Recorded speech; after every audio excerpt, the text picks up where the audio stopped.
반갑습니다. 말씀의 강 김초롱입니다. 바울의 사도적 자기이해 시리즈 오늘 5번째 강의입니다. 제목은 바울의 업무 분장, 계종과 양육.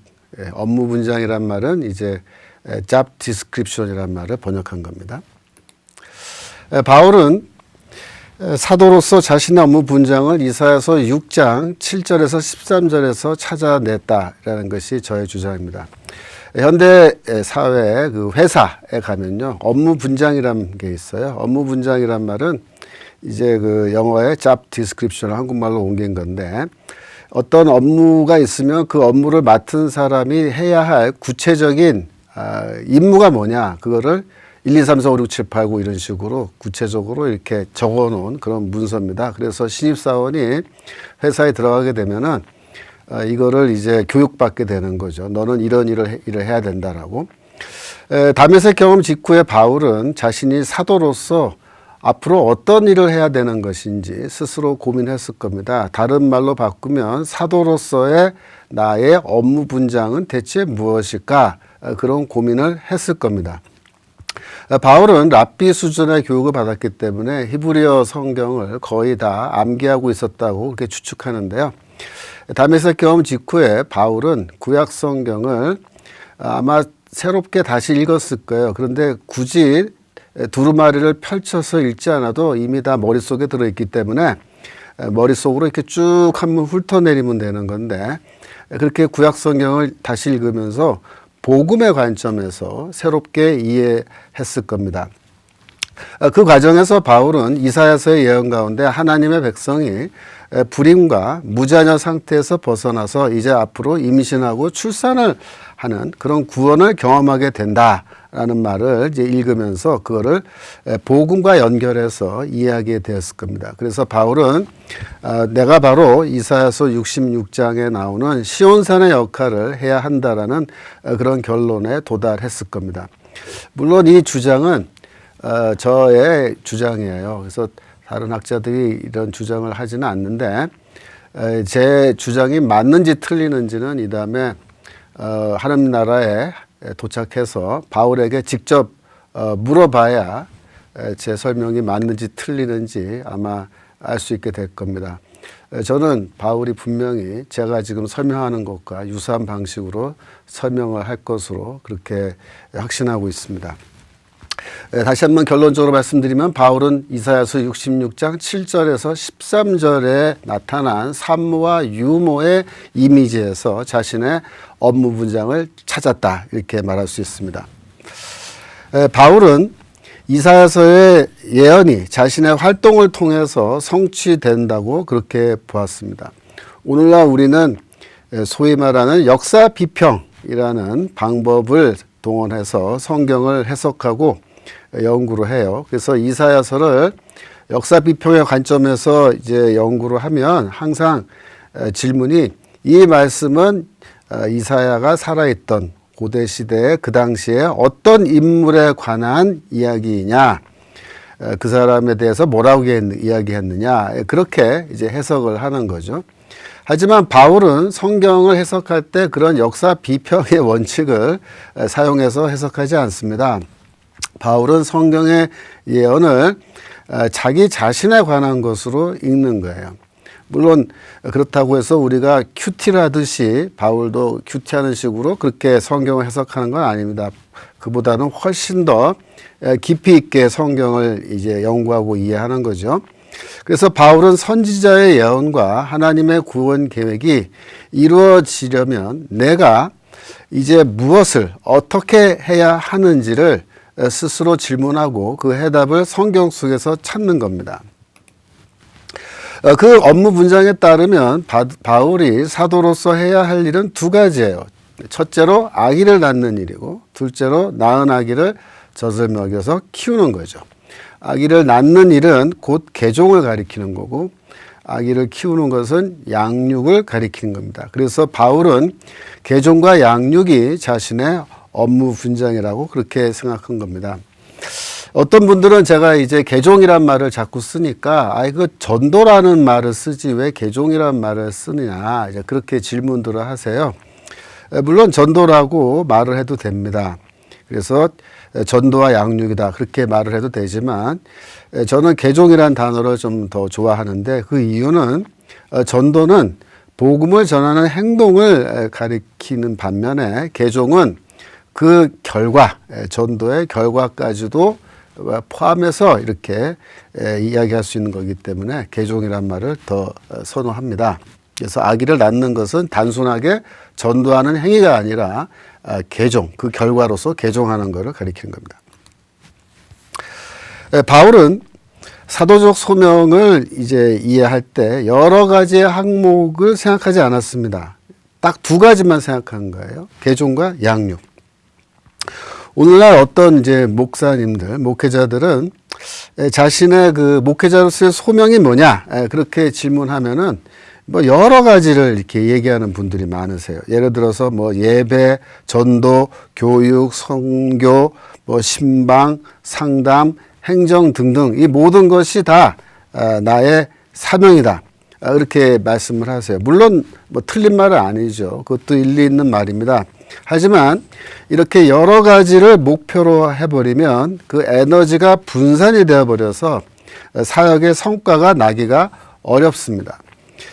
집중해서 힘이 나온다. 파워가 나온다. 그런 말이 있어요. 집중해서 힘이 나온다. 파워가.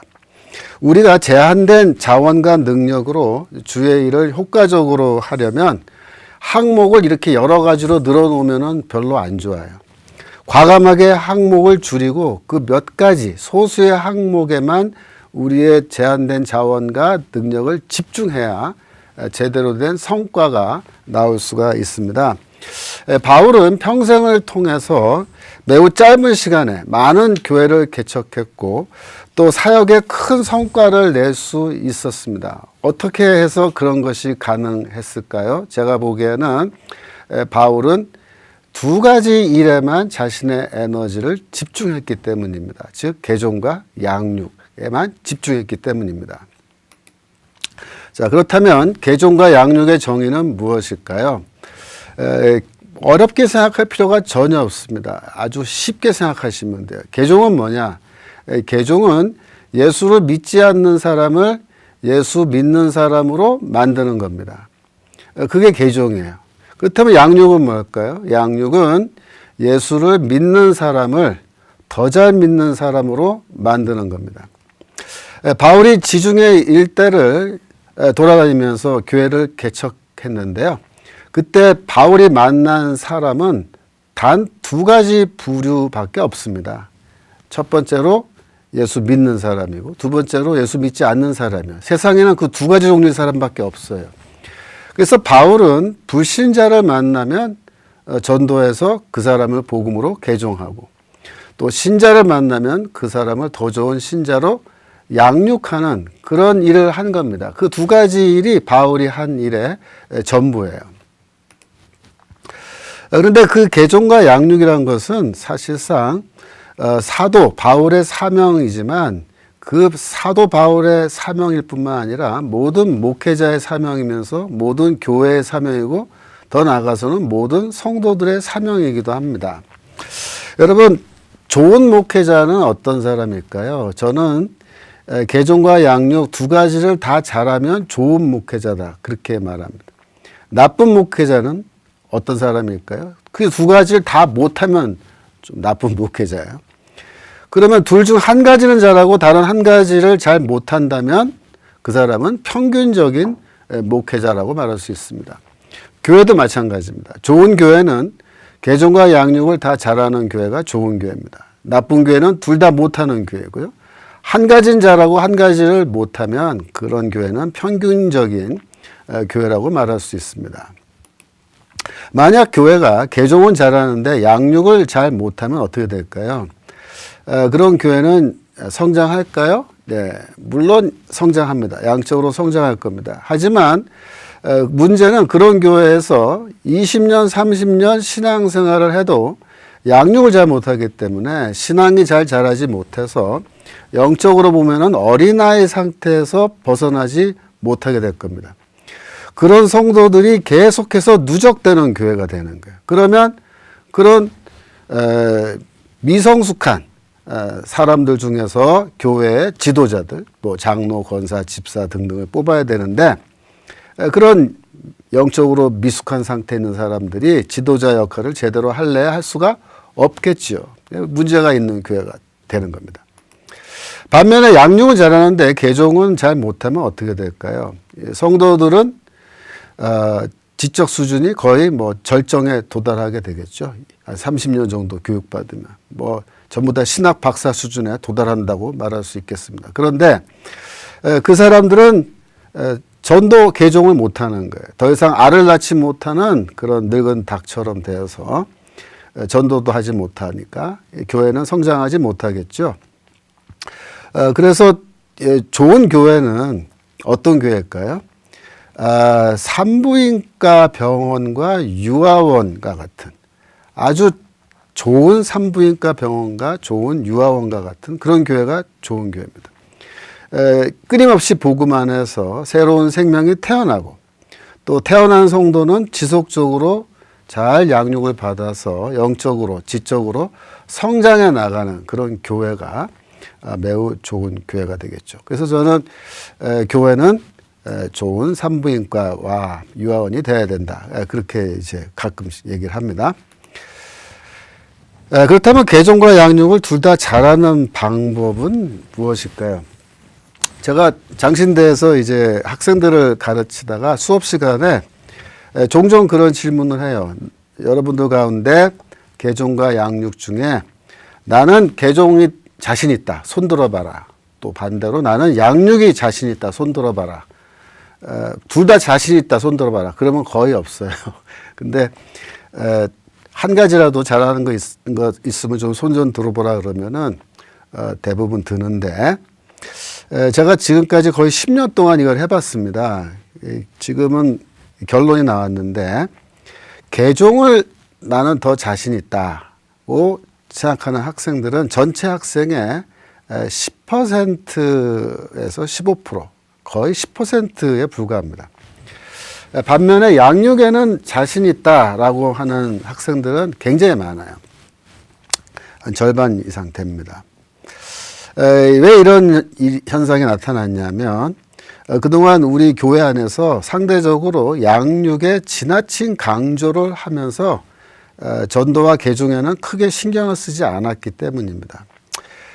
그동안 한국 교회의 그 큰 유행이라 그럴까요? 뭐 흐름은 제자 훈련이란 거죠. 제자 훈련. 제자 훈련을 아주 열심히 했습니다. 근래. 그렇게 하다 보니까 양육은 뭐 다들 자신 있게 된 거죠. 이런 분위기가 지속되면은 신학교 안에서 벌써 학생들 중에 나는 기존 교회에 가서 기존의 교인들을 관리하는, 매니지하는 거죠. 이런 매니저 역할을 하는 그런 목회자들이 점점 많이 생기게 되는 건데요. 이런 분위기가 장기적으로 지속되면 교단에 좋지 않은 결과가 오게 됩니다. 지금처럼 점점 기독교 인구가 감소하는 상황에서는 개종에 더 자신감을 갖고 있는 신학생, 그런 목회자들이 많이 배출되어야 하죠. 그래야 그런 사람들이 나가서 전도도 많이 하고 교회도 개척하고 이렇게 할 수 있는 겁니다. 그렇다면 어떻게 하면 개종을 잘하는 사람이 될 수 있을까요? 복음을 전하거나 설교를 할 때 크게 두 가지 방법이 있습니다. 첫 번째는 우리가 연역적 방법이라는 건데요. 연역적 방법은 성경 본문에서 추출된 추상적 진리에서 출발해서 이야기를 쭉 풀어나가다가 결국 인간의 삶의 구체적인 상황 혹은 문제에 적용하는 겁니다. 이런 방법을 우리가 그래서 위로부터 아래로의 방법이다. 그렇죠? 하늘로부터 성경 말씀이 이렇게 내려오는 그런 방법이다. 또 추상에서 구체로 이동하는 방법이다. 그렇게 말합니다. 추상적 진리에서 구체적 삶으로 이동하는 그런 방식의 설명이죠. 다른 한 가지 방법은 귀납적 방법인데요. 귀납적 방법인데요. 귀납적 방법은 이제 정반대로 하는 거죠. 그래서 인간의 삶의 구체적인 상황에 관한 이야기에서 시작하는 겁니다. 인간이 갖고 있는 문제, 어떤 컨텍스트, 상황에서 출발했는데 결론은 이제 성경 말씀 혹은 추상적 진리 쪽으로 이제 나아가는 거죠. 이런 걸 우리가 귀납적 방법이라는 겁니다. 어느 방법이 더 좋냐 나쁘냐 뭐 그걸 참 구분하기가 쉽지 않은데요. 첫 번째 방법, 연역적 방법은 교회에서 신자들을 상대로 해서 설교를 할 때 이제 더 좋은 방법입니다.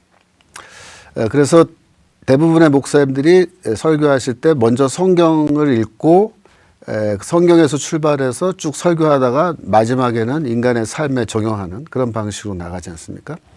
근데 이런 방법은 전도할 때는 별로 이제 유용하지 않다는 거예요. 전도할 때는 그 듣는 사람이 별로 관심을 갖기가 어렵다라는 거죠.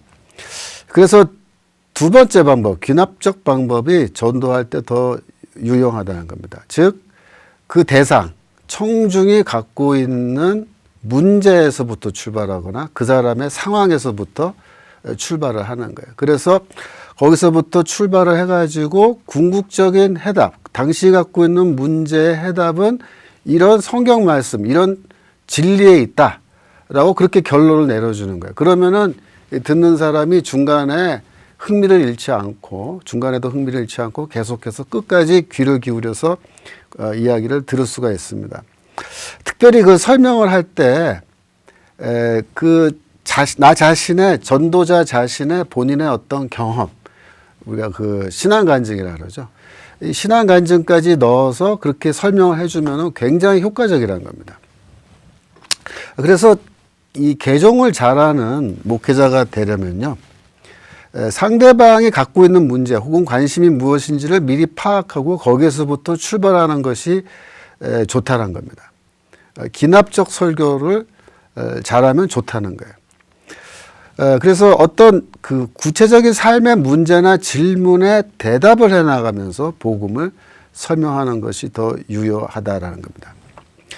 믿지 않는 사람들이 그러면 어떤 문제를 갖고 있는지, 그 사람들의 관심 사안이 무엇인지 파악을 해야 되겠죠. 그렇게 파악하려면 뭐 여러 가지 좋은 방법이 있는데, 뭐 예를 들어서 당대의 그 시청률이 높은 드라마를 이제 분석적으로 본다든지, 또 많은 사람들이 읽은 그 베스트셀러를 사서 마찬가지로 이제 분석적으로 읽는 그런 노력이 필요합니다.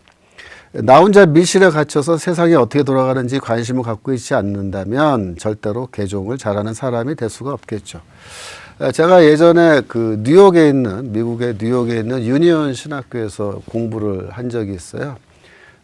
제가 어떻게 그런 자유주의 신학교에서 공부할 수 있겠느냐, 뭐 그렇게 생각하는 분도 계실 거예요. 근데 저도 그런 학교에서 공부한 적이 있습니다.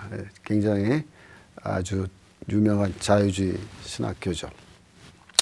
그 학교에서 제가 석사학위를 할 때 그 수업 클래스 중에 어떤 게 있었냐면은 한 학기 내내 소설만 읽는 그런 수업이 있었어요. 그래서 그 수업에서 수업 듣는 사람은 뭐 계속 소설만 읽는 겁니다. 물론 아무 소설을 읽는 건 아니고 유명한 소설, 또 잘 쓴 소설 읽는데요. 그거를 어떻게, 왜 읽느냐, 어떻게 읽을까요? 분석적으로 읽습니다. 그걸 읽으면서 현대인의 고민과 문제가 무엇인지를 파악하기 위해서 소설을 읽고요. 그래서 소설을 다 분석합니다. 그래서 현대인들의 심리 분석을 하기 위해서 그런 소설책들을 읽는 겁니다. 그런 식의 노력이 많이 필요하다라고 말할 수 있습니다.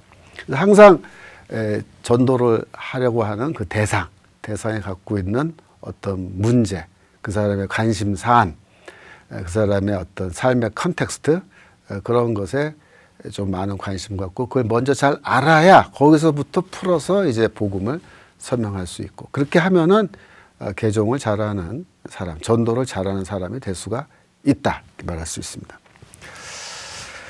바울은 파라칼레오라는 동사를 매우 선호했습니다. 거의 이 동사에 집착하는 수준으로 이렇게 보여요. 이 동사는 뜻이 크게 두 가지인데요. 첫 번째로 이제 호소하다. 영어로 to exhort. 또 두 번째로 위로하다. 그래서 뭐 encourage나 comfort라는 단어로 우리가 번역할 수 있겠습니다. 바울은 명령한다라는 뜻을 가진 동사들을 잘 사용하지 않습니다. 예를 들어서 뭐 엔텔로라는 동사가 명령하다인데요. 거기서 파생된 명사가 엔톨레라는 게 있는데 율법이란 계명이란 뜻이죠. 그죠? 계명, 율법의 계명. 그래서 이 명령하다라는 동사가 있는데 이런 동사 잘 안 쓴다는 거예요. 그 대신에 파라칼레오 동사를 자주 씁니다. 호소한다라는 이 동사 쓰는 겁니다.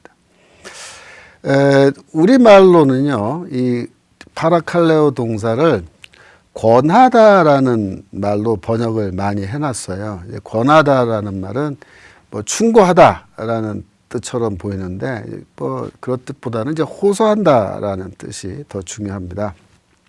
바울은 이제 하나님의 심정으로 성도들을 향해서 진심으로 이제 호소하는 겁니다. 그는 호소하는 사람이었어요.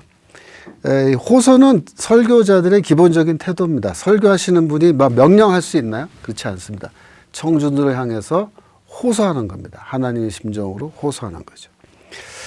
그 신뢰를 보면요. 로마서 12장 1절에 보시면 내가 하나님의 모든 자비하심으로 너희를 권하노니 호소하노니입니다. 호소하노니 너희 몸을 하나님이 기뻐하시는 거룩한 산제물로 드리라.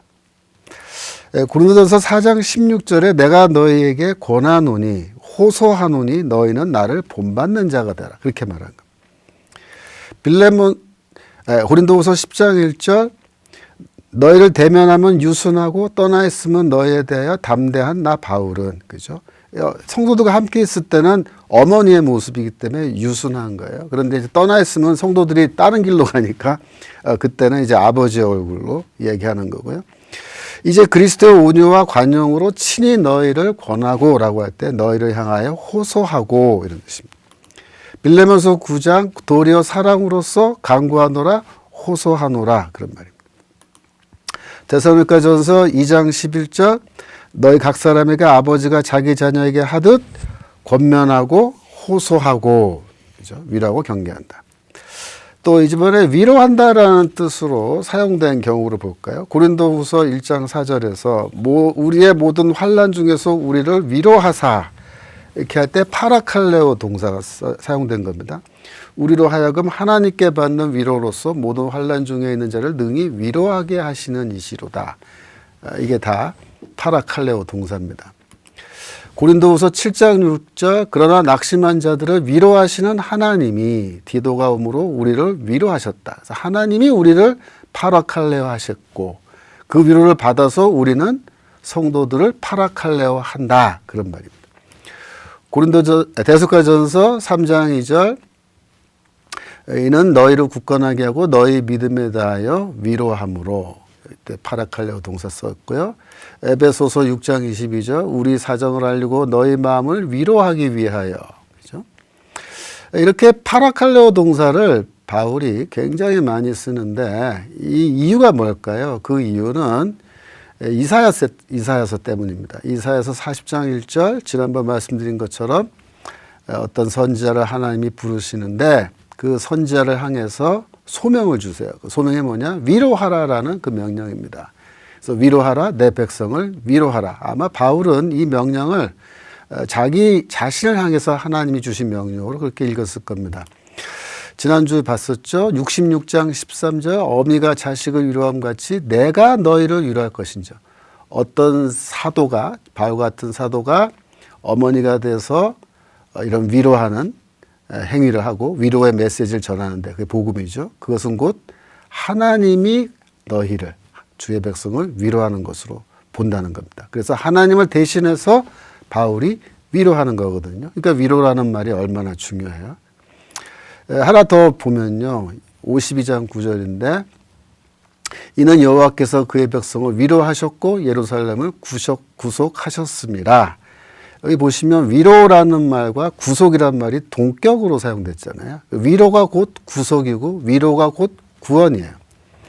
이 구절이 굉장히 중요합니다. 왜 그러냐면 이사야서 52장 7절에서 12절이 고난받는 주의 종의 노래의 서문이에요. 그러니까 지금 방금 읽으신 52장 9절이 어디에 포함되어 있냐면 52장 7절에서 12절 이 서문에 포함되어 있는 거예요. 그러니까 여러분들이 고난받는 주의 종의 노래라는 게 사실은 53장이라고 흔히 말하지만 정확하게 말하면 52장 13절부터예요. 그래서 12절까지가 앞에 12절까지가 인트로덕션이에요. 7절에서 12절까지. 그런데 그 9절에 아까 그 말씀이 나오는 겁니다. 다시 한번 보면요. 예. 여호와께서 그의 백성을 위로하셨고 예루살렘을 구속하셨다. 하나님이 어떻게 그의 백성을 구원하고 위로하시느냐? 그 방법이 어디 나오냐면 바로 이 주의 종의 노래에 나와 있는 거예요. 주의 종이 메시아인데 그 메시아가 고난받고 죽는 거예요. 그래서 그 주의 종의 고난과 죽음으로 우리가 의롭다라는 선언을 받는 거죠. 그것이 바로 하나님이 우리에게 주시는 구원이고 위로인 겁니다. 그래서 이 위로라는 말이 보통 말이 아니고 구원을 가리키는 거예요. 바울은 자신이 전하는 메시지 자체를 그래서 이제 명사형 파라클레시스라고 그렇게 이제 부르는 그런 경우까지 나와요. 보시면 데살로니가전서 2장 3절에서 우리의 권면은 간사함이나 부정에서 난 것이 아니요 속임수로 하는 것이 아니라 이렇게 말하는데 우리의 파라클레시스는 이렇게 되어 있어요. 파라클레시스가 파라칼레오 동사 위로하다 호소하다라는 동사의 명사형인데 우리의 권면은 이렇게 말할 때 이거는 우리의 복음은 이란 말로 바꾸어도 말이 돼요. 그래서 바울은 복음을 아예 파라클레시스, 권면 혹은 위로 혹은 호소라는 말로 그냥 사용하는 겁니다. 파라칼레오의 또 다른 명사형인데요. 파라클레토스라는 단어가 있습니다. 그래서 이런 어미, 토스 같은 어미가 붙으면요. 뭐뭐 하는 자라는 뜻이에요. 그래서 위로자라는 뜻, 위로자. 위로하는 자. 그런데 요한복음에 이 파라클레토스가 자주 나오는데 요한복음에서는 이제 보혜사라는 말로 번역을 해놨어요.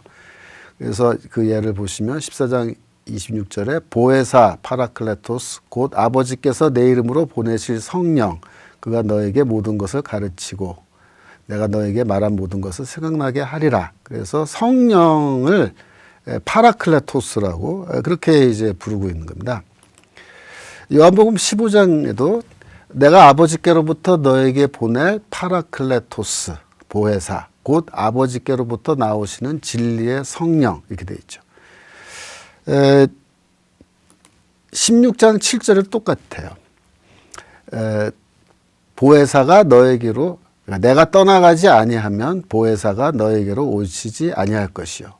가면 내가 떠나가면 내가 그를 너에게로 보내리니 라고 해서 성령을 파라클레토스 위로하는 분이라고 그렇게 이제 혹은 호소하는 분이라고 그렇게 이제 부르는 겁니다. 왜 이렇게 되어 있느냐? 요한복음에서도 이 파라클레토스가 사용되는데 왜 그렇게 되어 있느냐? 이게 다 이사야서 때문에 그렇게 된 겁니다.